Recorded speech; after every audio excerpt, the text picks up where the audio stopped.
سامعین سے گزارش کی جاتی ہے کہ ہمارے دونوں چینلز کے پلیٹ فارم سے جتنی بھی آڈیو بکس کی ریکارڈنگ کمپلیٹ ہو چکی ہے اسے خود بھی سنیں اور زیادہ سے زیادہ شیئر کرنے کی کوشش کریں، اور ہمارے سوشل میڈیا پلیٹ فارم کے لنکس ڈسکرپشن میں دیے گئے ہیں، ہمیں سبسکرائب اور فالو ضرور کریں تاکہ آپ کو ضروری اپڈیٹس ملتے رہیں، اور ہماری ٹیم کی فنانشیل سپورٹ کے لیے پیٹریون کے لنک ضرور چیک کریں۔ جزاک اللہ۔ بسم اللہ الرحمن الرحیم۔ احمد شاہ ابدالی۔ تاریخ کے جھروکے سے ایک نڈر، بے باک اور دلیر کی دلیرانہ بہادری اور حملوں کے حالات و واقعات۔ ایپیسوڈ 26۔ مرہٹوں کے خلاف جنگ جاری تھی۔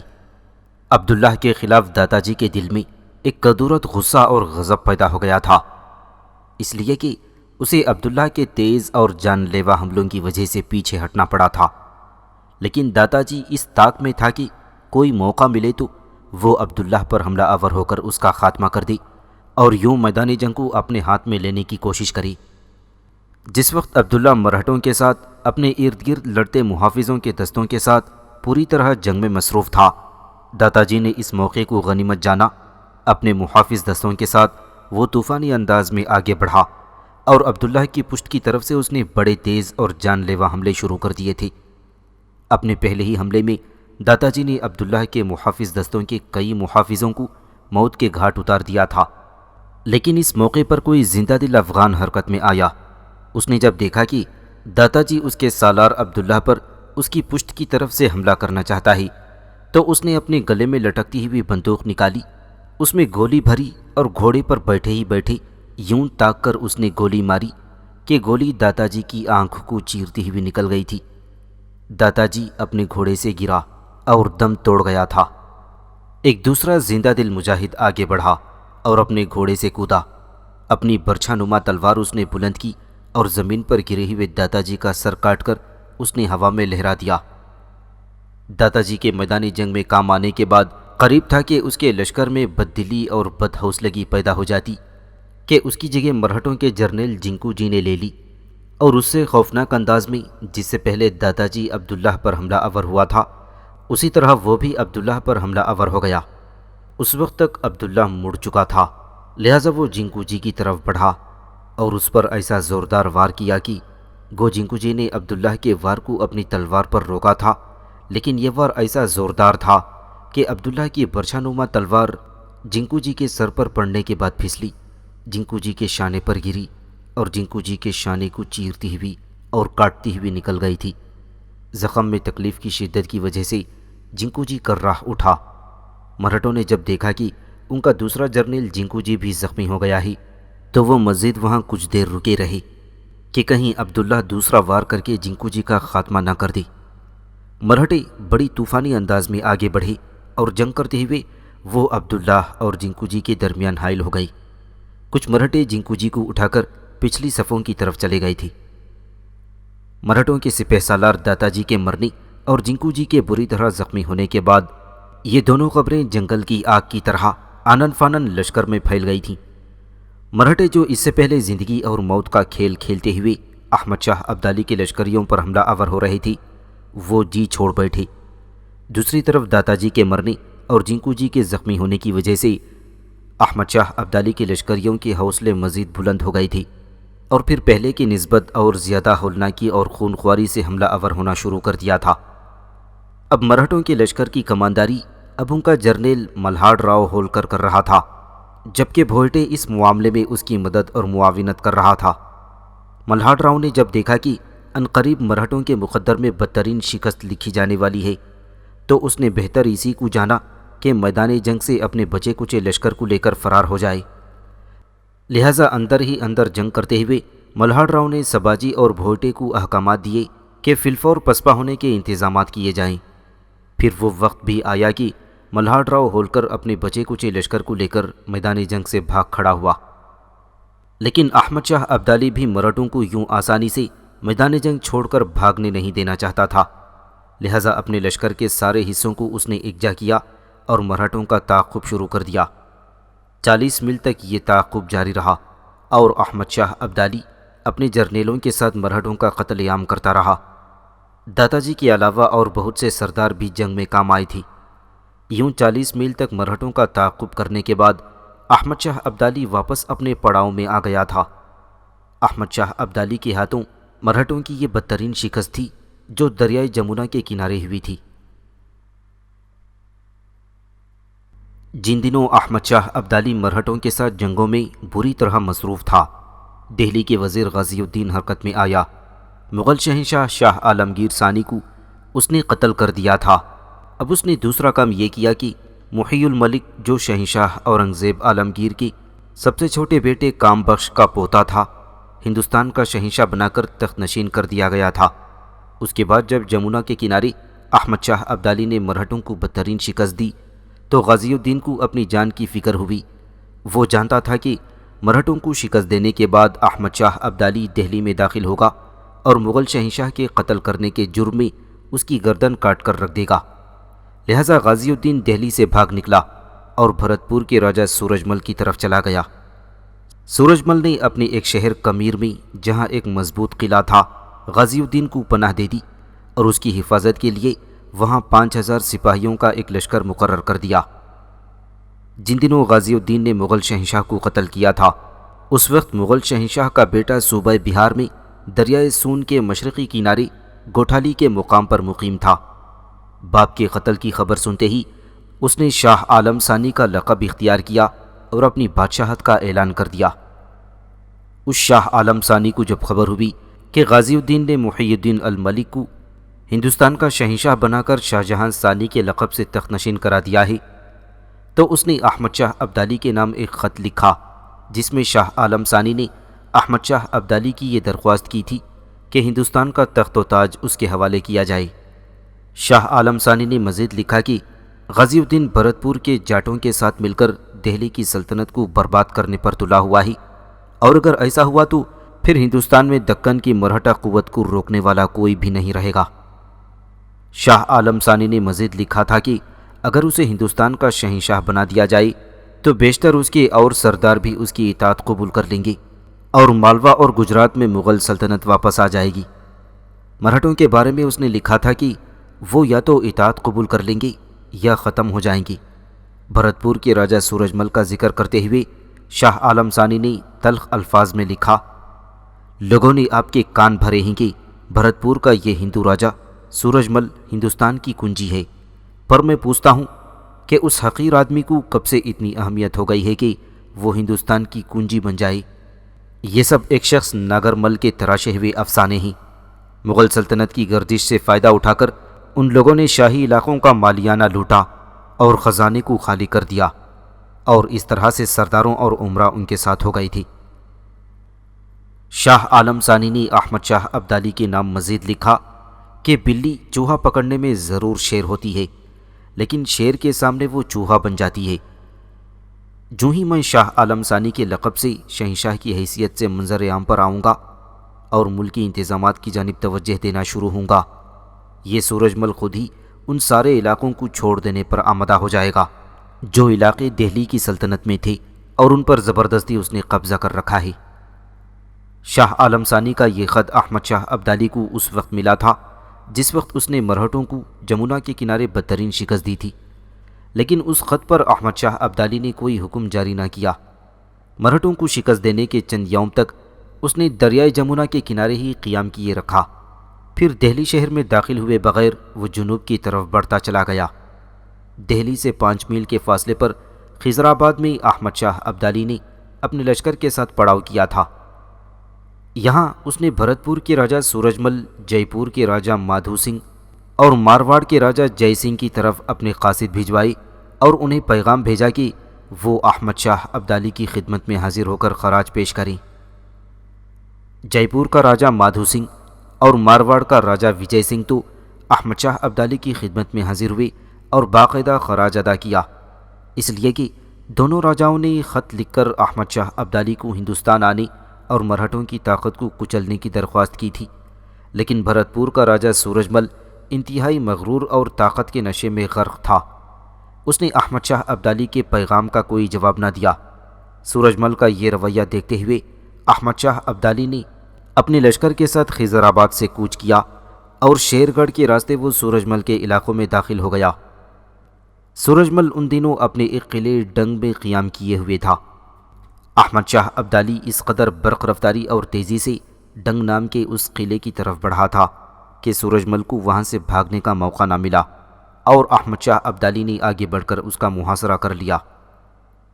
اس دوران تک مرہٹے جو شکست کھا کر بھاگ گئے تھے انہیں دکن سے کمک مل گئی تھی، لہٰذا وہ پھر احمد شاہ ابدالی کے لشکر کی آنکھوں میں آنکھیں ڈال کر باتیں کرنے لگی تھی۔ احمد شاہ ابدالی نے جس وقت ڈنگ کے قلعے کا محاصرہ کر رکھا تھا، مرہٹے اپنے جرنیل ملہاڈ راؤ ہولکر کی سرکردگی میں پھر حرکت میں آئی اور ریواڑی کی طرف انہوں نے پیش قدمی شروع کر دی۔ احمد شاہ ابدالی کو ان کی ساری نقل و حرکت کی خبریں پہنچ گئی تھیں، لہٰذا اس نے فی الفور عبداللہ کی سرکردگی میں ایک لشکر ریواڑی کی طرف بھجوایا۔ عبداللہ اس قدر اچانک اور تیزی کے ساتھ ریواڑی کے مقام پر پہنچا تھا کہ وہ مرہٹوں کے لشکر پر وارد ہو گیا اور رات کی تاریکی میں اس نے مرہٹوں پر ہولناک شبخون مارا۔ اس شبخون میں عبداللہ نے ملہاڈ راؤ ہولکر کو رات کی تاریکی میں شکست دی تھی۔ اندھیرے سے فائدہ اٹھاتے ہوئے ملہاڈ راؤ اپنے لشکر کے ساتھ ریواڑی سے ریواڑی گھاٹ کی طرف بھاگ جانے میں کامیاب ہو گیا تھا۔ اسی دوران احمد شاہ ابدالی کو یہ خبر ملی کہ مرہٹوں کا جرنیل جنکوجی جو دریائے جمنا کے کنارے جنگ میں زخمی ہوا تھا وہ ٹھیک ہو چکا ہی اور وہ اپنا کمک لے کر ملہاڈ راؤ کی طرف مدد کو پہنچ گیا تھا۔ اب مرہٹوں کا یہ متحدہ لشکر بہادر گڑھ میں نمودار ہوا۔ احمد شاہ ابدالی کو خطرہ ہوا کہ اس کی غیر موجودگی میں مرہٹے آگے بڑھ کر دہلی پر قبضہ ہی نہ کر لیں۔ ڈنگ کا محاصرہ کر دیا گیا اور اپنے پورے لشکر کے ساتھ بڑی تیزی سے ریواڑی کی جانب بڑھا۔ اس دوران احمد شاہ ابدالی کو مزید خبریں ملیں کہ مرہٹوں کا لشکر بہادر گڑھ سے روانہ ہو کر قطب مینار کے نزدیک کالکا دیوی کے مندر کے نزدیک پڑاؤ کیے ہوئے ہے۔ یہ خبریں سن کر احمد شاہ ابدالی نے اپنے لشکر کی رفتار تیز کر دی تاکہ آگے بڑھ کر مرہٹوں کو دہلی میں داخل ہونے سے روک سکے۔ دوسری طرف مرہٹوں کے دونوں جرنیل ملہاڈ راؤ ہولکر اور جنکوجی کو جب یہ خبر ملی تھی کہ احمد شاہ ابدالی ڈنگ قلعے کا محاصرہ ترک کر کے بڑی تیزی سے دہلی کی طرف پیش قدمی کر رہا ہے، تو وہ ایسے خوفزدہ ہوئے کہ انہوں نے دریائے جمنا عبور کیا اور گنگا کے دوآبے میں داخل ہو گئے۔ احمد شاہ ابدالی کو بھی ان کے اس طرح فرار ہونے کی خبر مل چکی تھی، تاہم اس نے دہلی کی طرف اپنا سفر جاری رکھا اور دھنما-کوٹ سے ہوتے ہوئے وہ ایک بار پھر خیزر آباد پہنچ گیا۔ گنگا دوآب میں داخل ہونے کے بعد مرہٹوں کے دونوں جرنیل ملہاڈ راؤ ہولکر اور جنکوجی دونوں سکندر آباد میں نمودار ہوئے۔ سکندر آباد شہر پر انہوں نے حملہ کر دیا، اسے فتح کیا اور جی بھر کر انہوں نے شہر کو لوٹا۔ یہاں پر انہیں بہت سی دولت اور خوراک کا سامان بھی ملا، جس سے انہیں خوب تقویت ملی اور اپنے لشکر کے ساتھ وہ سکندر آباد سے باہر کھلے میدان میں پڑاؤ کر گئے تھے۔ احمد شاہ ابدالی ایک بار پھر حرکت میں آیا۔ عبداللہ جہان خان اور قلندر خان کو مرہٹوں کی سرکوبی کے لیے روانہ کر دیا گیا۔ جہان خان کے پاس وہ لشکر تھا جو ہمیشہ زیادہ تر اسی کی کمانداری میں رہتا تھا، جبکہ عبداللہ کی کمانداری میں بھی اس کے پاس رہنے والا لشکر تھا۔ قلندر خان عبداللہ کے نائب کی حیثیت سے کام کر رہا تھا۔ بہرحال یہ تینوں جرنیل اپنے اپنے لشکر کے ساتھ سکندر آباد شہر میں اس جگہ نمودار ہوئے جہاں مرہٹوں کا لشکر پڑاؤ کیے ہوئے تھا۔ اب سکندر آباد شہر کے باہر ہولناک رن پڑا۔ مرہٹوں نے اپنی پوری طاقت اور پوری قوت صرف کرتے ہوئے جہان خان عبداللہ اور قلندر خان کے ساتھ جنگ کی، لیکن اس کے باوجود مرہٹوں کو بدترین شکست ہوئی۔ جہان خان عبداللہ اور قلندر خان نے بے شمار مرہٹوں کو سکندر آباد کے باہر کھلے میدانوں میں کاٹ کر رکھ دیا تھا۔ مرہٹوں کے کئی بڑے بڑے سردار مثلاً آنند رام شیتاجی کھاراڈے اور اس کا بیٹا فقیر جی کھاراڈے مارے گئے تھے۔ اس جنگ سے مرہٹوں کے جرنیل ملہاڈ راؤ ہولکر اور جنکوجی کی کمر ٹوٹ گئی تھی اور ان کے اوسان خطا ہو کر رہ گئی تھی۔ سکندر آباد سے باہر کھلے میدانوں میں شکست کھانے کے بعد ملہاڈ راؤ ہولکر اور جنکوجی اپنے بچے کچے لشکر کو لے کر آگرہ کی طرف بھاگ گئے۔ شکست کھانے کے بعد مرہٹوں کے جرنیل ملہاڈ راؤ ہولکر کے دوست راجہ کیشو راؤ نے اپنے پیشوا بالاجی راؤ کے نام ایک خط لکھا، جس میں اس نے تحریر کیا تھا احمد شاہ ابدالی کا لشکر جگہ جگہ ہندوستان کی ہر قوت کو شکست دے رہا ہے۔ احمد شاہ ابدالی کے پاس ایک جرار لشکر ہے۔ اس کے علاوہ اس کے پاس بے انتہا گولہ اور بارود ہے، جس کی بنا پر اس کی مکمل مزاحمت ناممکن ہے۔ ہم اسے شکست نہیں دے سکتے، بلکہ تاخیری حربے استعمال کر کے دکن سے کمک پہنچنے کا انتظار کر رہے ہیں۔ اگر ہمیں کمک مل جائے تو ہم متحد ہو کر دشمن کو شکست دینے میں کامیاب ہو جائیں گے۔ سننے میں آیا ہے کہ کابل سے ایک لشکر ہندوستان میں احمد شاہ ابدالی کی مدد کے لیے روانہ ہو چکا ہے۔ اگر آپ نے فی الفور کمک روانہ نہ کی تو یہ جانی کہ احمد شاہ ابدالی پورے ہندوستان پر غالب ہو کر رہ جائے گا۔ بھرت پور کا راجہ سورج مل، جے پور کا راجہ مادھو سنگھ، مارواڑ کا راجہ وجے سنگھ اور اودھ کا مسلمان حکمران شجاع الدولہ سب اس وقت احمد شاہ ابدالی اور اس کے لشکر سے خوفزدہ ہیں۔ احمد شاہ ابدالی کے لشکر ہمارے نامور جرنیل داتا جی جیسے آزمودہ کار سردار کو قتل کر کے وہ مغرور ہو گئے ہیں۔ ملہاڑ راؤ کی فوجیں انہیں ہراساں کرنے کی کوشش کر رہی ہیں، لیکن احمد شاہ ابدالی کا لشکر مغلوں کی طرح نہیں ہے۔ احمد شاہ ابدالی کے لشکری انتہائی خونخوار اور جنگجو ہیں، اور حملہ کرنے اور لڑنے دونوں میں تیز ہیں۔ انہوں نے دہلی کی مغل حکومت کو بالکل بے بس کر دیا ہے۔ اب تو مغل حکومت کا خاتمہ ہی ہوا چاہتا ہے۔ سکندرآباد میں مرہٹوں کو بدترین شکست دینے کے بعد جہان خان عبداللہ اور قلندر خان پھر احمد شاہ ابدالی سے آ ملے تھے۔ عبداللہ جب اپنے خیمے میں داخل ہوا تو اس نے دیکھا خیمے کے پردے کی اوٹ میں کامنی بڑی بے چینی سے اس کا انتظار کر رہی تھی۔ اس نے جب عبداللہ کو اپنے خیمے کی طرف آتے دیکھا تو وہ دروازے کے پردے کے پیچھے چھپ گئی تھی۔ عبداللہ بڑی تیزی سے خیمے میں داخل ہوا۔ اس نے دیکھا خیمہ بالکل خالی پڑا ہوا تھا، کامنی نہیں تھی۔ اس نے سارے خیمے کا جائزہ لیا، پر وہ پردوں کی طرف آنا بھول گیا تھا، اس لیے وہ کامنی کو تلاش کرنے میں کامیاب نہ ہو سکا۔ کامنی پردے کے پیچھے چھپ کر اس کی ساری حرکات و سکنات کو دیکھ رہی تھی۔ اس نے جب اندازہ لگایا کہ عبداللہ اس کے لیے بڑا بے چین اور بےتاب ہو رہا ہے تو وہ بڑی مشکل سے اپنی ہنسی کو روک رہی تھی۔ اس موقع پر عبداللہ بیچارہ مایوس ہو کر خیمے سے نکلنے ہی لگا تھا کہ کامنی ایک دم پردے کے پیچھے سے نمودار ہوئی اور عبداللہ کا بازو پکڑ کر کھینچتی ہوئی خیمے کے اندر لے گئی۔ کامنی کے اس پیار بھرے رویے سے عبداللہ کے چہرے پر بڑی پیاری اور خوشگوار مسکراہٹ بکھر گئی۔ کامنی عبداللہ کو کھینچتی ہوئی خیمے میں ایک طرف لے گئی اور عبداللہ کو اس نے اپنے پہلو میں بٹھایا۔ پھر وہ عبداللہ کا ہاتھ بڑے پیارے انداز میں اپنے ہاتھ میں لے کر سہلاتے ہوئے کہنے لگی، سکندرآباد میں مرہٹوں کو شکست دینے پر میں آپ کو مبارکباد کہتی ہوں۔ میں آج پاشا کے حرم میں گئی تھی، وہاں بہت سی خاتون جمع تھیں، سب میری ذات پر رشک اور حسد کر رہی تھیں۔ وہ کہہ رہی تھیں کہ میں خوش قسمت ہوں جو شاہ پسند کی بیوی بنی ہوں۔ وہ کہہ رہی تھیں شاہ پسند نے جس میدان کا رخ کیا ہے وہاں پاشا کے لیے اس نے فتوحات حاصل کی ہیں۔ یہ ساری گفتگو اس وقت ہو رہی تھی جب سکندرآباد سے پاشا کے طلایہ گر دستے یہ خبر لے کر آئی تھی کہ آپ نے جہان خان اور قلندر خان کے ساتھ مل کر مرہٹوں کو بدترین شکست دی ہے۔ میں حرم میں مزید بیٹھنا چاہتی تھی، اتنے میں یہ خبریں بھی آ گئیں کہ آپ تھوڑی دیر تک لشکر میں پہنچنے والے ہیں، اس لیے میں جلدی سے اپنے خیمے میں آ گئی۔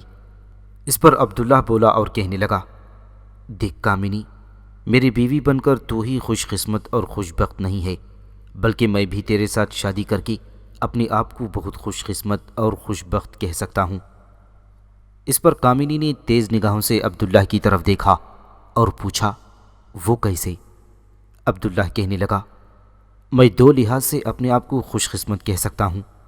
ایک اس طرح کی میری بیوی بھرت پور کی راجکماری رہی ہے، دوسرے یہ کہ جہاں تک میرا خیال ہے کہ ہندوستان کی سرزمین میں بہت کم لڑکیاں ایسی ہیں جو کامنی جیسی خوبصورت قداور ہوں گی۔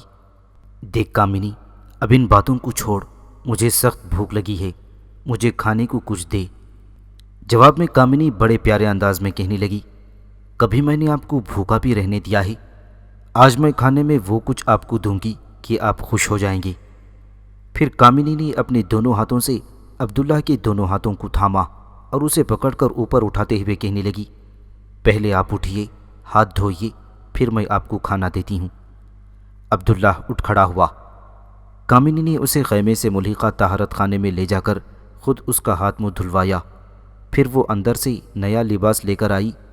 وہ لباس جو عبداللہ نے پہن رکھا تھا جنگ میں حصہ لینے کی وجہ سے خون آلود ہو چکا تھا۔ کامنی نے اس کا لباس تبدیل کروایا۔ اس کے بعد وہ اس کے سامنے کھانا رکھنے لگی تھی۔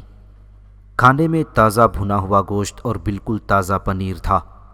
عبداللہ نے گوشت کا ایک لقمہ لگایا، پھر انگلی سے پنیر کا جائزہ لیتے ہوئے کہنے لگا، اس قدر تازہ پنیر تم نے کہاں سے حاصل کیا؟ اس پر کامنی کہنے لگی، میں نے آپ سے کہا نا کہ میں پاشا کے حرم میں گئی تھی، وہاں پاشا کے حکم پر آپ کے لیے تازہ پنیر دیا گیا اور میں خیمے میں لے کر آئی ہی تھی کہ آپ پہنچ گئے۔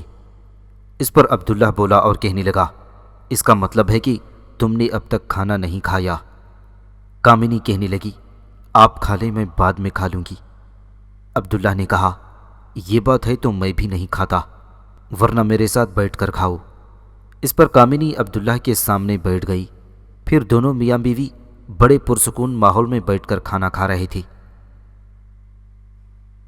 احمد شاہ ابدالی انوپ شہر میں اپنے لشکر کے ساتھ قیام کیے ہوئے تھا کہ مرہٹوں کے سپہ سالار ملہاڑ راؤ ہولکر نے احمد شاہ ابدالی کے ساتھ صلح کے لیے گفتگو کرنے کی پیشکش کی۔ احمد شاہ ابدالی نے اس پیشکش کو اپنے لیے غنیمت جانا، اس لیے کہ وہ بیک وقت مرہٹوں اور سورج مل کی قوتوں سے نہیں ٹکرانا چاہتا تھا۔ وہ چاہتا تھا کہ مرہٹوں سے صلح ہو جائے، اس کے بعد وہ پہلے بھرت پور کے راجہ سورج مل کو مکمل طور پر اپنا مطیع اور فرما بردار کرے، اس کے بعد اگر مرہٹے سر اٹھائیں گے تو ان کو ایسا کچلے کہ آئندہ پھر کبھی وہ احمد شاہ ابدالی کے سامنے سر اٹھانے کی کوشش نہ کریں۔ دوسری طرف مرہٹے بھی احمد شاہ ابدالی کے ساتھ بڑا خطرناک کھیل کھیل رہے تھے۔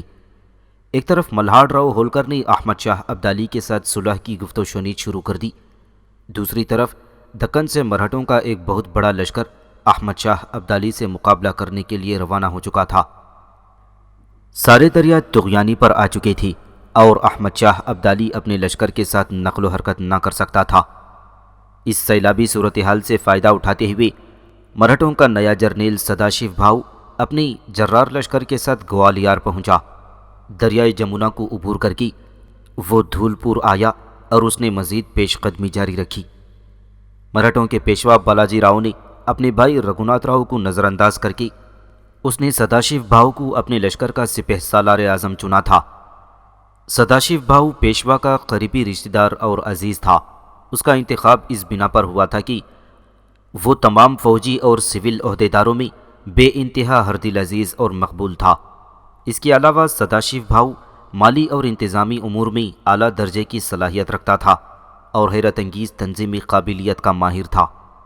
جو لشکر سداشیو دکن سے لے کر احمد شاہ ابدالی کا مقابلہ کرنے کے لیے آیا تھا، اس میں مرہٹوں کے پیشوا بالاجی راؤ کا 17 سالہ بیٹا وشواس راؤ بھی شامل تھا، جو مرہٹا فوج میں برائے نام سپہ سالار تھا۔ جب برسات کا موسم اپنی عروج پر آ گیا، دریا سیلابی کیفیت اختیار کر گئی اور نقل و حرکت دشوار ہو گئی، تو ملہاڑ راؤ ہولکر نے اچانک احمد شاہ ابدالی کے ساتھ صلح کی گفتگو منقطع کر دی اور اس وقت تک سداشیو بھاؤ بھی اپنے لشکر کے ساتھ ملہاڑ راؤ ہولکر کے پاس پہنچ گیا۔ اس موقع پر سورج مل بھی اپنے لشکر کے ساتھ مرہٹوں سے مل گیا۔ اب بھرت پور کے راجہ سورج مل کے مل جانے سے احمد شاہ ابدالی کے خلاف مرہٹوں کی طاقت اور قوت میں بے حد اضافہ ہو گیا تھا۔ ملہاڑ راؤ ہولکر اور سورج مل کے ملنے کے بعد سداشیو بھاؤ نے اپنے لشکر کے ساتھ آگرہ کی طرف کوچ کیا۔ جولائی کے مہینے کے وسط میں مرہٹوں کا لشکر آگرہ پہنچا اور اگلے 2 روز میں اس نے بڑی برق رفتاری سے دہلی پر قبضہ کرنے کے لیے کوچ کر دیا۔ خود سداشیو بھاؤ پیچھے پیچھے رہا، جبکہ اس نے ہراول لشکر کے طور پر ملہاڑ راؤ ہولکر، جنکوجی شنڈے، بلونت اور سورج مل کے علاوہ مغل شہنشاہ کے سابق وزیر غازی الدین کی سرکردگی میں ایک لشکر دہلی کی طرف روانہ کر دیا۔ اس لشکر نے بڑی تیزی سے پیش قدمی کرتے ہوئے دہلی شہر کا محاصرہ کر لیا۔ سداشیو بھاؤ بھی اس لشکر کے پیچھے پیچھے فوراً دہلی پہنچ گیا۔ دہلی میں کوئی مزاحمت کرنے والی قوت نہ تھی، لہذا مرہٹوں نے بغیر کسی جنگ کے دہلی شہر پر قبضہ کر لیا۔ احمد شاہ ابدالی ابھی تک انوپ شہر میں تھا اور دریاؤں سے گھرا ہوا تھا، اور وہاں سے احمد شاہ ابدالی کے لیے کوچ کر کے دہلی آنا انتہائی دشوار اور مشکل تھا۔ مرہٹے دہلی کی لوٹ مار کر کے جو دولت حاصل کرنے کی خواہش رکھتے تھے اس میں انہیں خاصی مایوسی ہوئی، اس لیے کہ دہلی کی تمام دولت تو پہلے ہی نادر شاہ، پھر احمد شاہ اور اس کے بعد مغل شہنشاہ کا وزیر غازی الدین بٹور چکے تھے۔ اس کے باوجود سداشیو بھاؤ نے دہلی شہر سے بہت کچھ حاصل کیا۔ اس نے شاہ جہان کے دیوان خاص کی چاندی کی چھت اتار کر اس کے سکے ڈھال لیے تھے۔ چند یوم تک مرہٹوں کے لشکر نے دہلی میں قیام کیا۔ یہاں مرہٹوں کے سپہ سالار سداشیو بھاؤ نے اپنی طرف سے اپنے ایک جرنیل نارا شنکر پنڈت کو دہلی کا ناظم مقرر کر دیا۔ پھر اپنے لشکر کے ساتھ سداشیو بھاؤ دہلی سے نکلا اور بڑی تیزی اور برق رفتاری کے ساتھ وہ کنچپورہ کی طرف بڑھا۔ کنچپورہ وہ شہر تھا جہاں احمد شاہ ابدالی کے خوراک اور جانوروں کے چارے کے بہت بڑے ذخائر تھے۔ در حقیقت یہ شہر احمد شاہ ابدالی کے لشکر کے لیے سامان رسد کا مرکز بنا ہوا تھا۔ بھاؤ اس شہر پر حملہ آور ہو کر بیک وقت دو فائدے اٹھانا چاہتا تھا۔ ایک یہ کہ ہندوستان آنے کے بعد جو خوراک اور چارے کی کمی محسوس کر رہا تھا، اس کی کمی کو کنچپورہ پر قبضہ کر کے وہ پورا کر لینا چاہتا تھا۔ دوسرے، احمد شاہ ابدالی اور اس کے لشکر کو خوراک اور جانوروں کے چارے سے محروم کر کے وہ انہیں اپنے سامنے بالکل بے بس اور مجبور کر دینا چاہتا تھا۔ کنچپورہ کی حفاظت کے لیے احمد شاہ ابدالی نے صرف 10,000 سپاہیوں پر مشتمل چھوٹا سا ایک لشکر مقرر کیا ہوا تھا۔ اس کی کمانداری احمد شاہ ابدالی کا ایک چھوٹا سا سالار عبدالصمد محمد زئی کر رہا تھا۔ جس وقت مرہٹے کنچپورہ کی طرف بڑھے تو عبدالصمد محمد زئی سے یہ غلطی ہوئی کہ اس نے شہر سے باہر نکل کر مرہٹوں کی راہ روکنی چاہی۔ اسے امید تھی کہ وہ مرہٹوں کو اپنے ساتھ الجھائے رکھے گا، اتنی دیر تک احمد شاہ ابدالی بھی اس کی مدد کے لیے پہنچ جائے گا، لہٰذا کنچپورہ سے مرہٹوں کو مار بھگایا جائے گا۔ لیکن کنچپورہ شہر کے باہر مرہٹوں نے عبدالصمد کو بدترین شکست دی۔ اس کے لشکر کا اکثر حصہ کام آیا، خود عبدالصمد محمد زئی بھی اس جنگ میں مارا گیا۔ لشکر کا خاتمہ کرنے کے بعد مرہٹے خوشیاں مناتے اور نعرے مارتے ہوئے کنچپورہ شہر میں داخل ہوئے۔ اس شہر پر قبضہ کرنے کے بعد مرہٹوں کے ہاتھ 2 لاکھ من غلہ، 10 لاکھ روپے مالیت کا دیگر سامان اور 6.5 لاکھ روپے نقد آئے اور 3,000 گھوڑے، بہت سے اونٹ اور توپیں بھی مرہٹوں کے ہاتھ لگیں۔ اس کے علاوہ مرہٹا سپاہیوں نے کنچپورہ شہر میں داخل ہو کر ہر گھر کو لوٹا، شہر کو تاراج کیا اور شہر سے مرہٹا لشکریوں کو بہت کچھ حاصل ہوا۔ انہوں نے یہاں کے لوگوں کا قتل عام کیا اور لوگوں کے سر نیزوں پر ڈھال کر بازاروں میں گشت کروایا گیا۔ کنچپورہ پر قبضہ کرنے کے بعد مرہٹوں کے سپہ سالار سداشیو بھاؤ نے ایک بار پھر دہلی کا رخ کیا۔ وہاں اس نے کٹ پتلی شہنشاہ شاہ جہاں کو تخت سے محروم کر کے غازی الدین کے ہاتھوں مرنے والے مغل شہنشاہ شاہ عالمگیر ثانی کے بیٹے کو، جو اس وقت بہار میں مقیم تھا، اسے بلا کر شاہ عالم ثانی کے لقب سے تخت نشین کر دیا۔ اس طرح مرہٹے پوری طرح دہلی، کنچپورہ، اس کے گرد و نواح کے علاقوں پر قابض ہو کر احمد شاہ ابدالی کے ساتھ فیصلہ کن جنگ کرنے کے لیے بھرپور تیاریاں کرنے لگے تھے۔ احمد شاہ ابدالی نے اپنے لشکر کے ساتھ ابھی تک انوپ شہر کے باہر پڑاؤ کیے ہوئے تھا۔ غیر معمولی بارشیں ہونے کی وجہ سے سارے ہی دریا سیلابی حالت میں آ گئے تھے، لہٰذا وہ کسی طرف سے بھی پیش قدمی کرنے کے قابل نہ تھا۔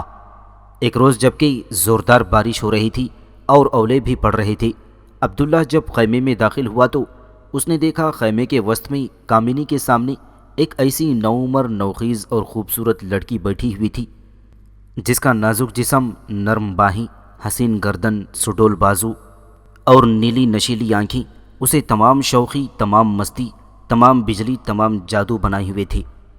خیمے میں داخل ہونے کے بعد اس لڑکی نے ایک بار نگاہ اٹھا کر عبداللہ کی طرف بڑے غور اور انہماک سے دیکھا۔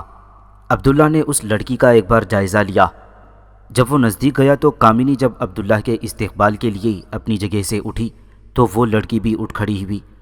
کامنی کے قریب جا کر عبداللہ کھڑا ہوا تھا کہ کامنی نے اس لڑکی کا تعارف کراتے ہوئے کہا، یہ میری چچا زاد بہن ہے، یہ بھی ابھی یہاں داخل ہوئی ہے، یہ مجھے اپنے حالات سنا رہی تھی کہ آپ آ گئے۔ پھر کامنی نے وینا کی طرف دیکھتے ہوئے کہا، وینا میری بہن، دیکھ یہ دائیں طرف والا پردہ اٹھا کر اندر چلی جا، وہاں میرے بہت سے لباسوں میں سے کوئی سا پہن لے، پھر میرے پاس آ کر بیٹھ۔ وینا نے ایک بار باری باری گہری نگاہوں سے عبداللہ اور کامنی کی طرف دیکھا، پھر وہ دائیں طرف پردہ اٹھا کر اندر بنے ہوئے توشک خانے کی طرف چلی گئی۔ وینا کے جانے کے بعد عبداللہ کامنی کے ساتھ بیٹھ گیا اور غور سے اس کی طرف دیکھتے ہوئے پوچھنے لگا، اب کہو یہ وینا کون ہے؟ جواب میں کامنی مسکراتے ہوئے کہنے لگی، آپ فکر مند نہ ہوں، اجنبی اور غیر نہیں ہے، اور نہ ہی اس سے ہمیں کوئی خطرہ ہو سکتا ہے۔ دراصل آپ جانتے ہیں کہ مراٹھوں کے پیشوا بالاجی راؤ کے بھائی رگھوناتھ راؤ کے لیے میرا رشتہ مانگا گیا تھا، لیکن اس وقت میرے پتا جی نے میرا رشتہ اسے دینے سے انکار کر دیا تھا۔ اب میرے پتا جی نے اپنے تعلقات احمد شاہ ابدالی کے خلاف فیصلہ کن جنگ کرنے کے لیے مراٹھوں کے ساتھ استوار کر لیے ہیں۔ وینا یہ بھی بتا رہی تھی کہ مراٹھوں کا جو لشکر ان دنوں دہلی اور اس کے گرد و نواح میں یلغار کیے ہوئے ہے، اس میں میرا باپ بھی اپنے لشکر کے ساتھ بنفس نفیس بھی شامل ہے۔ مراٹھوں کے ساتھ جب ہمارے تعلقات استوار ہوئے تو مراٹھوں کے پیشوا بالاجی راؤ نے ایک بار پھر میرا رشتہ اپنے بھائی رگھوناتھ کے لیے مانگا۔ اس پر میرے باپ نے بتایا کہ میری بیٹی گھر سے بھاگ چکی ہے اور اس نے احمد شاہ ابدالی کے ایک خاص شاہ پسند سے شادی کر لی ہے۔ بالاجی راؤ کا جو وفد میرا رشتہ مانگنے آیا تھا، اس کی نظر کہیں ہمارے محل میں میری چچازاد بہن وینا پر پڑ گئی۔ بس پھر کیا تھا، انہیں وینا پسند آ گئی کہ انہوں نے جا کر پیشوا بالاجی راؤ سے وینا کے حسن اور اس کی تعریف کی۔ لہٰذا بالاجی راؤ نے اپنے بھائی رگھوناتھ کے لیے وینا کا رشتہ مانگ لیا۔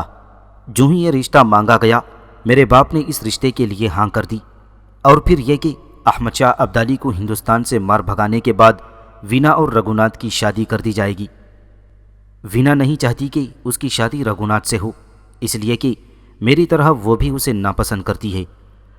وہ ایک انتہائی اوباش اور عیاش قسم کا انسان ہے جس کا کوئی تعلق اچھے اخلاق سے نہیں ہے۔ لہٰذا جس وقت میرے پتا جی اپنے لشکر کے ساتھ اس کے ساتھ مل کر دہلی کی طرف گئے، وینا جنگ میں حصہ لینے کے لیے ان کے ساتھ شامل ہوئی، پھر موقع پا کر یہاں انوپ شہر کی طرف بھاگ آئی اور ابھی ابھی میرے خیمے میں داخل ہوئی ہے۔ اب وہ ہم سے پناہ چاہتی ہے، مجھے امید ہے کہ آپ اسے انکار نہیں کریں گے۔ اس پر عبداللہ بڑی ہمدردی اور بڑی چاہت کے اظہار میں کہنے لگا، اب وینا تمہاری چچازاد بہن ہے اور وہ ہم سے پناہ چاہتی ہے تو میں کیوں اسے نکالوں گا؟ تم جب تک اور جس وقت تک چاہو اسے یہاں رکھ سکتی ہو، اور مستقل طور پر وہ تمہارے پاس رہنا چاہی تو اس پر بھی مجھے کوئی اعتراض نہیں ہوگا۔ بہرحال وہ تمہاری چچازاد ہے اور تم پر کوئی حق رکھتی ہے۔ یہاں تک کہتے کہتے عبداللہ رک گیا، اس لیے کہ وینا اپنا بدن اچھی طرح صاف کر کے اپنے بال سنوارنے اور لباس تبدیل کرنے کے بعد توشک خانے سے نکلی تھی۔ عبداللہ نے ایک بار پھر اس کا جائزہ لیا۔ وہ کامنی کے نئے لباسوں میں گلوں کا روپ، پھولوں کا نکھار، کلیوں کا امید خمار، کھلتی چاندنی کا یقین بھرا رس، گلابی پنکھڑیوں کی سی موسم کاری لگ رہی تھی۔ وینا جب پھر کامنی کے پاس آ کر بیٹھ گئی تب عبداللہ بولا اور کامنی کو مخاطب کر کے اس نے پوچھا، یہ تو تم نے بتایا نہیں یہ کس کے ساتھ آئی ہے، اور کیا خیمے سے باہر جو گھوڑا کھڑا ہے وہ اسی کا ہے؟ اس پر کامنی چونک جانے کے انداز میں کہنے لگی، مجھے آپ کو بتانا یاد نہیں رہا کہ اس گھوڑے کو استبل میں باندھ کر اس کے دانے چارے کا انتظام کر دیں۔ جہاں تک اس کے آنے کا تعلق ہے تو یہ بیچاری دھکے کھاتے اکیلی اپنی جان بچا کر یہاں آئی ہے۔ یہاں تک کہنے کے بعد کامنی ذرا رکی، پھر وہ مسکراتے ہوئے کہنے لگی، بالکل ویسے ہی جیسے میں آپ کے پاس تنہا آئی تھی۔ اس پر عبداللہ کے ہونٹوں پر بھی ہلکی سی مسکراہٹ نمودار ہوئی، پھر وہ کہنے لگا، میں پہلے اس کے گھوڑے کو استبل میں باندھتا ہوں، اس کے دانے چارے کا انتظام کرتا ہوں۔ میرے خیال میں یہ خود بھی بھوک محسوس کر رہی ہوگی اور میں اس کے لیے کھانے کا بندوبست بھی کرتا ہوں۔ اس کے ساتھ ہی عبداللہ کامنی اور وینا کی طرف سے کسی جواب کا انتظار کیے بغیر خیمے سے باہر نکل گیا تھا۔ عبداللہ کے جانے کے بعد وینا تھوڑی دیر تک خیمے کے دروازے کی طرف دیکھتی رہی، پھر بڑی رازداری سے کامنی کو مخاطب کر کے پوچھنے لگی، کامنی میری بہن، تم یہاں خوش تو ہو؟ اس پر کامنی بولی اور کہنے لگی، پہلے یہ تو کہو کہ تمہیں میرے شوہر پسند آئے۔ اس پر وینا تھوڑی دیر کے لیے کہیں کھو سی گئی، پھر وہ کہنے لگی، ہاں، تم نے اپنے لیے واقعی ایسے شوہر کا انتخاب کیا ہے جو تمہارے شایان شان ہے۔ اس پر کامنی نے بڑے غور سے وینا کی طرف دیکھتے ہوئے پوچھا، اب تم اپنی کہو، تمہارا کیا ارادہ ہے؟ تم یہاں میرے پاس پہنچ تو گئی ہو، یہاں جتنا چاہو تم رہو، نہ مجھے اعتراض ہوگا نہ میرے شوہر اس معاملے میں تم سے کچھ کہیں گے، پر یہ کہ تمہارے ذہن میں منزل تو ہونی چاہیے۔ اس پر وینا کہنے لگی، میرے سامنے اس وقت کوئی منزل نہیں، بس میری بہن، میرے سامنے صرف تم تھیں، اور میں نے یہ سوچ رکھا تھا کہ میں اپنی جان بچا کر تمہارے پاس جاؤں گی اور وہاں جو بھی حالات ہوں گے انہیں برداشت کر لوں گی۔ اس پر کامنی نے کچھ سوچا، وہ کہنے لگی، دیکھ وینا، تو ایک کام کر، چند ہفتے بیشتر میرے اور شاہ پسند دونوں کے درمیان ایک بڑا خوشگوار حادثہ پیش آیا تھا، اور وہ یوں کہ ایک لڑکی جس کا نام ماہ رخ تھا، وہ شاہ پسند کو محبت کرنے اور انہیں چاہنے لگی تھی۔ اس لڑکی کی پہلے سے ہی ایک شخص سے منگنی ہو چکی تھی، لیکن اس کے باوجود وہ میرے شوہر کو اس قدر جنونی انداز میں چاہنے لگی تھی کہ وہ میرے شوہر کے نہ ملنے کی صورت میں وہ اپنے آپ کا خاتمہ کرنا چاہتی تھی۔ لیکن بدقسمتی سے چند ہفتے بیشتر اس کے منگیتر نے اسے موت کے گھاٹ اتار دیا۔ موت سے پہلے ہی وہ میرے پاس آئی تھی، اور میں نے اسے وعدہ کیا تھا کہ وہ میرے شوہر سے ملتی رہی۔ میں بھی اپنے شوہر کو اس بات پر آمادہ کروں گی کہ وہ تمہارے ساتھ شادی کر لیں، دو بہنوں اور شاہ پسند کی بیوی کی حیثیت سے بہترین زندگی بسر کریں گے۔ دیکھ وینا، اگر تو چاہے اور اگر تو پسند کرے تو ماہ رخ کی جگہ لے سکتی ہے۔ اس پر وینا کھوئے کھوئے سے انداز میں کامنی کی طرف دیکھتے ہوئے کہنے لگی، میری بہن، تم کیسی گفتگو کرتی ہو؟ میں نے تو سنا تھا کہ تم نے اپنے شوہر شاہ پسند کو جہاں تک ٹوٹ کر نفرت کی تھی، وہاں اپنے تن من دھن کی گہرائیوں سے ان سے محبت اور چاہت بھی کی تھی، تبھی انہوں نے تمہیں اپنایا تھا۔ لیکن مجھے وہ کیسے اپنا سکتے ہیں؟ صرف اس بنا پر کہ میں تمہاری چچا زاد بہن ہوں، اور اگر ایسا ہوا بھی تو میرے لیے ان کے دل میں کوئی مقام نہ ہوگا، کوئی عزت، کوئی وقار نہ رہے گا۔ اس پر کامنی مسکراتے ہوئے کہنے لگی، تم فکر مند کیوں ہوتی ہو میری بہن؟ تم یہاں میرے پاس رہو، آہستہ آہستہ تم شاہ پسند کو اپنی طرف مائل کر کے انہیں اپنے ساتھ محبت میں ملوث کرنے کی کوشش کرو، اور جب ایسا ہو تو میں شاہ پسند سے بات کر کے تم دونوں کی شادی کا انتظام کروا دوں گی۔ دیکھ وینا، میں اب ایک ہندو لڑکی نہیں، میں اپنے دل کی گہرائیوں سے اسلام قبول کر چکی ہوں، اور لشکر کے اندر جو قاضی ہیں ان کا نام ادریس ہے، ان کے پاس میں زیر تربیت رہی ہوں۔ لگاتار 2 سال تک وہ مجھے اسلام سے متعلق تبلیغ کرتے رہے ہیں۔ یہاں رہتے ہوئے میں اسلام کے متعلق تفصیل سے تمہیں بتاتی رہوں گی۔ اگر تم یہ سمجھتی ہو کہ تم نے کچھ عرصہ یہاں پر میرے ساتھ گزار کر بھرت پور چلے جانا ہی، تو پھر تمہیں کچھ زحمت کرنے کی کوئی ضرورت نہیں، بس جتنے دن یہاں گزارنا چاہتی ہو گزار لو، پھر واپس چلی جانا۔ اور اگر تم واپس نہیں جانا چاہتی اور ہمیشہ کے لیے یہاں رہنا چاہتی ہو تو سنو، اسلام میں ایک شخص بیک وقت ایک سے زیادہ بیویاں رکھ سکتا ہے۔ ہمارے پاشا یعنی احمد شاہ ابدالی کے حرم میں اس وقت کئی بیویاں ہیں۔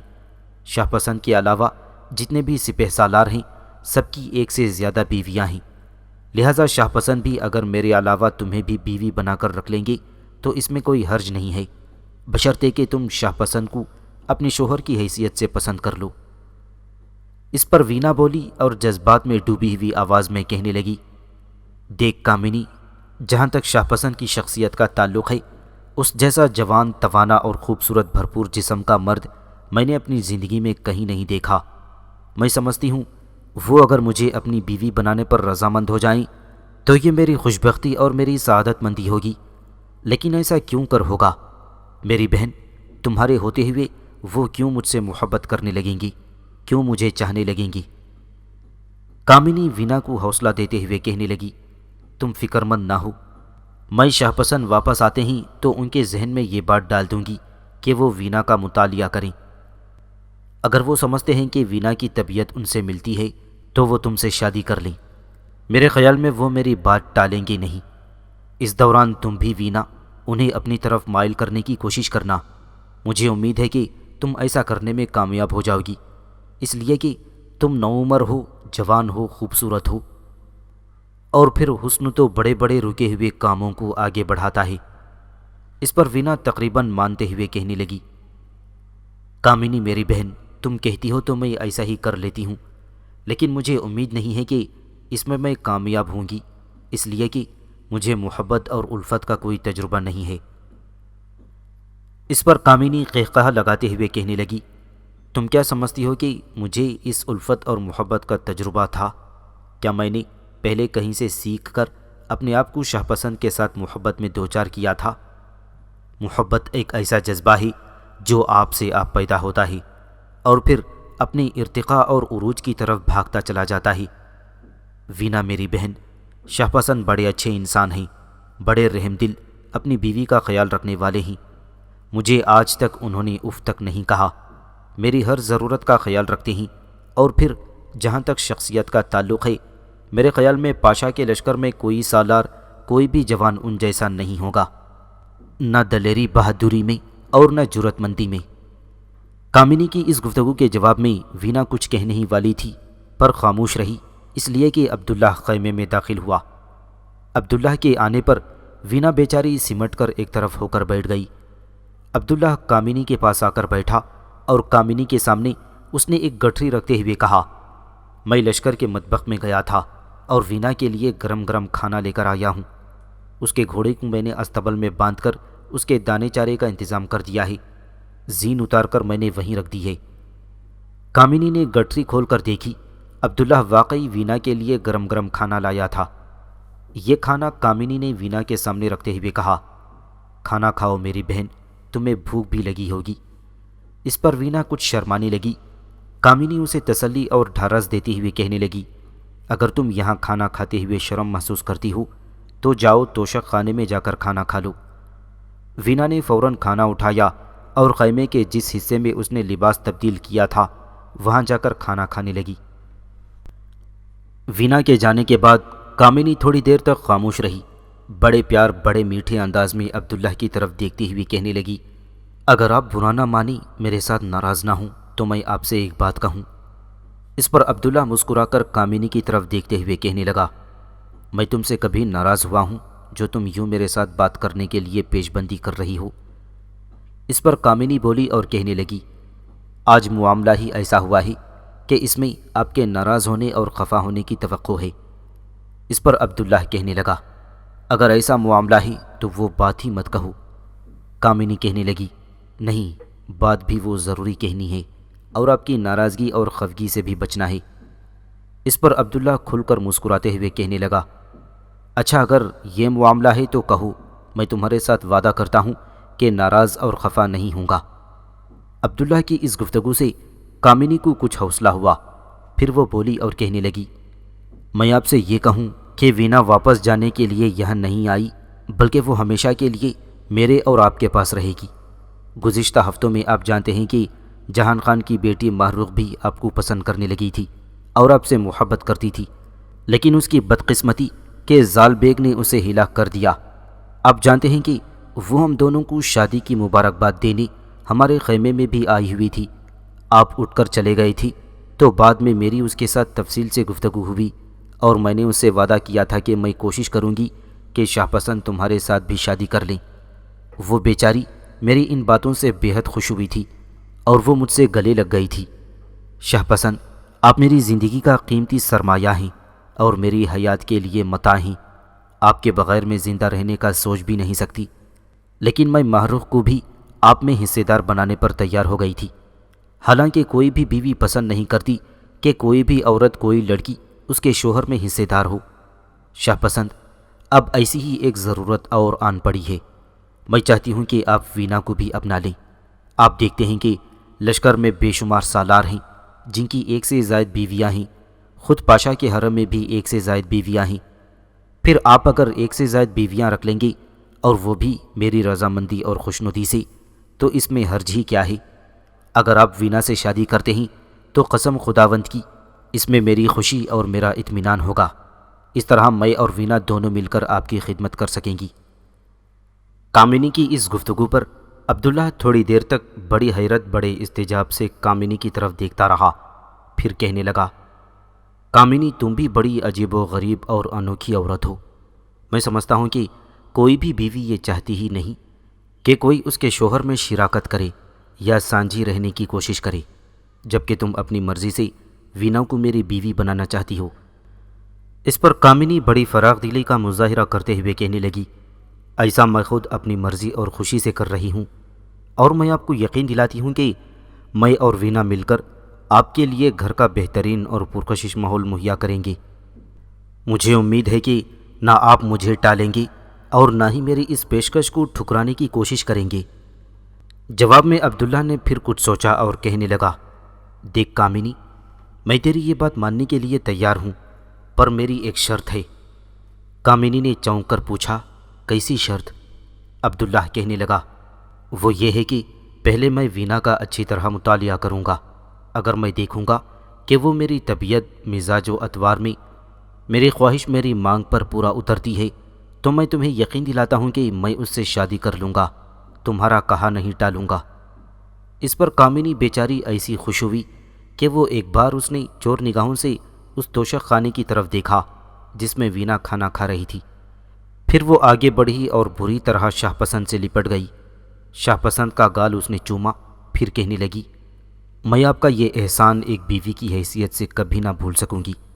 مجھے آپ کی یہ شرط منظور ہے، آپ بھلے جتنا عرصہ چاہیں وینا کا مطالعہ کریں، اس کے مزاج، اس کی طبیعت کا جائزہ لیں، جب وہ آپ کو پسند آئے آپ اس سے شادی کر لیں۔ عبداللہ جواب میں کچھ کہنے ہی والا تھا کہ اتنے میں باہر سے کسی نے اسے آواز دی۔ عبداللہ فوراً اپنی جگہ سے اٹھا اور خیمے سے باہر نکل گیا۔ تھوڑی دیر تک باہر کسی سے باتیں کرنے کے بعد عبداللہ واپس لوٹا۔